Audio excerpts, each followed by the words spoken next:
Ош шаарынан бардыгыңарга салам.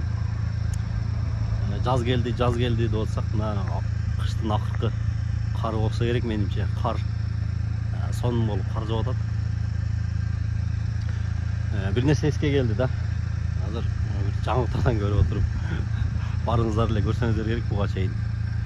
Эрте менен туруп 3 жолу кыйкыргыла, мен миллионермин деп кыйкыргыла деп айткан балага акылы соо чоң эле адамдар $2,5 миллион берип коюптур да. Азыр эми мен миллионер эмесмин деп күндө саар менен 3 жолдан кыйкырып койгула, эгер көрүп аткан болсоңор.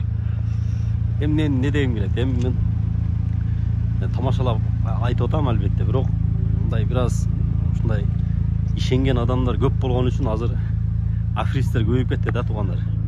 Биз өзүбүз күнөөлүүбүз да, өзүбүз ишенебиз. Ошон үчүн аферисттер дагы күндөн санап көбөйүп атат. Алдагандар көбөйүп атат. Ошондуктан эч бир кайсы бир мындай тез байып кетесиң деген бири дагы мээнетсиз бир нерсеге ишенбей эле койсоңуздар жакшы болот эле. Барыңыздар тынч болгула. Ош шаарынан баарыңарга салам. Орозоңуздар кабыл болсун.